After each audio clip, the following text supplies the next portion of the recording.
when categorizing vector equations, there are 5 categories into which they can fall. The first is that they are parallel, in which case the direction vectors of the equations are scalar multiples of one another. The second is that they are coincident.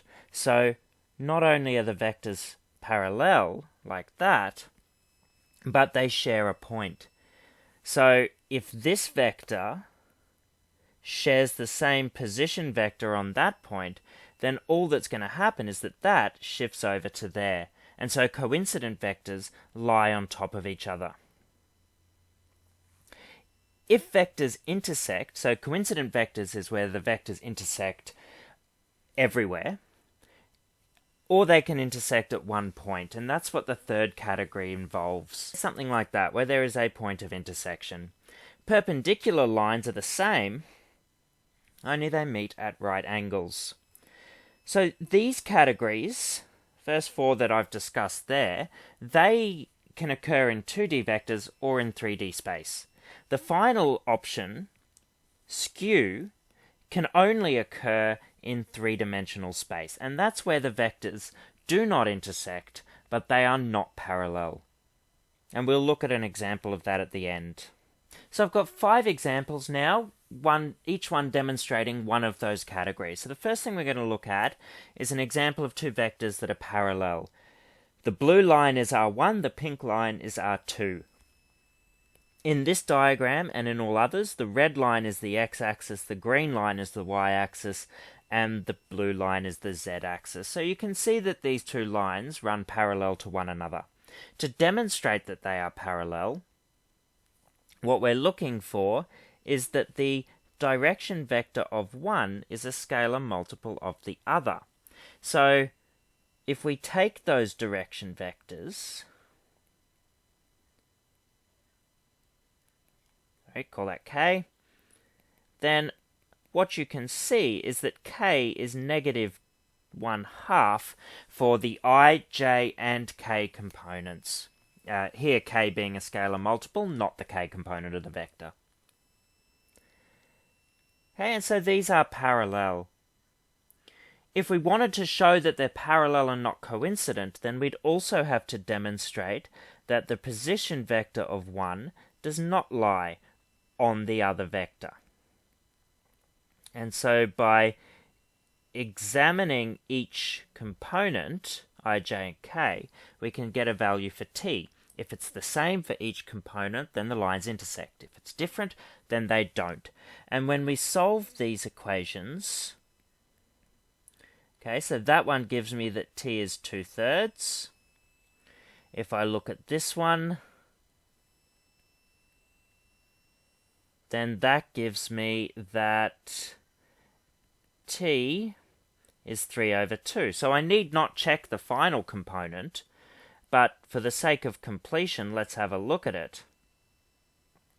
T is 1/4. So what that tells me is that there is never a point where these lines will intersect. So they are scalar multiples of one another, and they do not intersect. Therefore, they are parallel.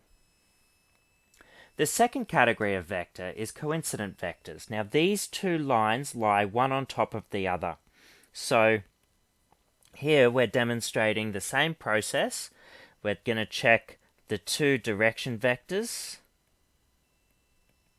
and we find that the direction vector in equation 1 is negative 1/2 times that in equation 2, and it's consistent for all components. So these are either parallel or coincident. To show coincidence, we want to see that there's a shared point, and there is a shared point. You can see it there. But to demonstrate that, we've got to substitute in,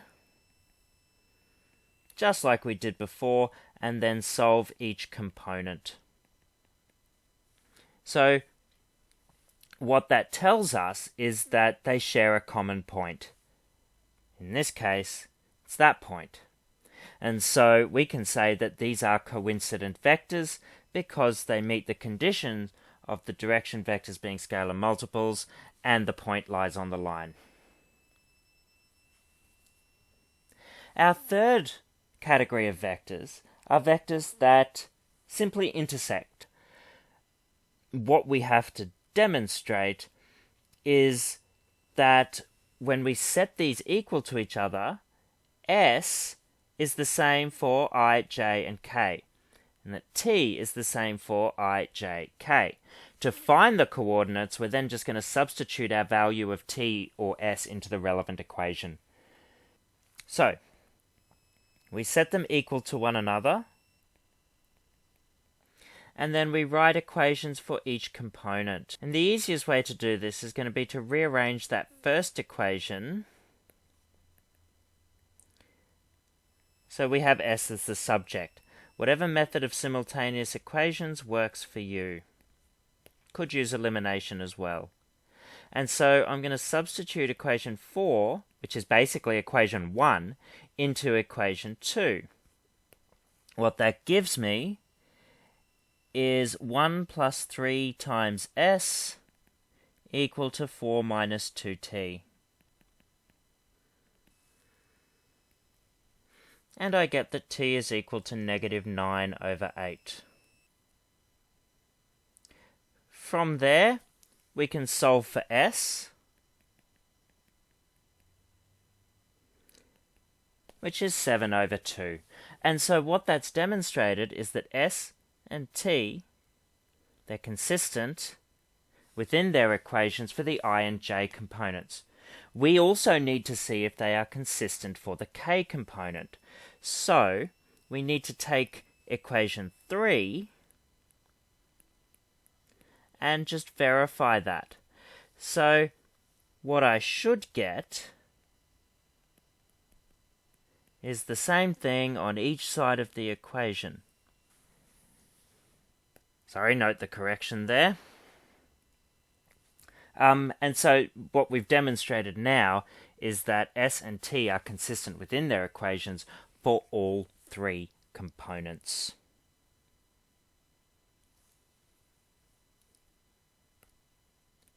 I'm just going to clear some space up here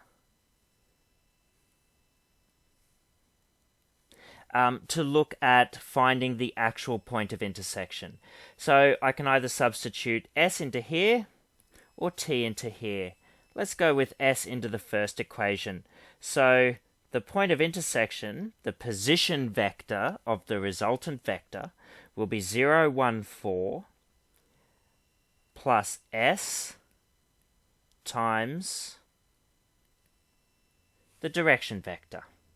Okay, that point of intersection there. Okay, and so as we work through that, that's 0 minus 7 over 4, 1 plus 21 over 4, and 4 minus 14 over 4, which is equal to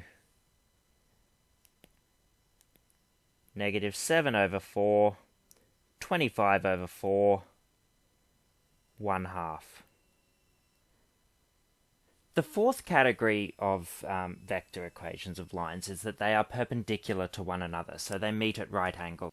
So we can see there's a point of intersection, and that is a right angle.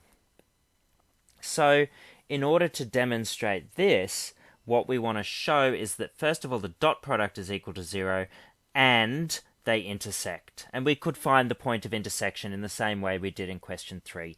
So first of all, the dot product of the direction vectors is going to be equal to negative 1 times 0 plus 3 times 2 plus negative 2 times 3, which does equal 0. Okay, so it's probably perpendicular. Without having the diagram, we don't know for sure, and so we would need to see that there actually is a point of intersection. So we set them equal to each other, and we're looking for that consistent S.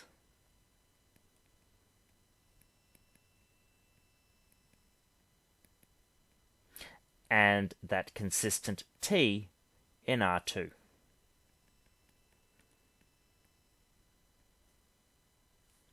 So we can actually get S from the first equation, which is very nice, and that's going to equal negative 1. Alright, so we're going to substitute that into the next equation, into 2. And we get 3 times negative 1 equals negative 3 plus 2t. 0 equals 2t. So t is 0. Does that work for equation 3? We get 4 equals 4. And so that shows us, because it works for all three equations, that we have consistent s and t values and there is a point of intersection. To find it, we would just substitute back in. The easiest one to do that with is going to be with the second equation, R2. And so the point of intersection would simply be negative 3, 4.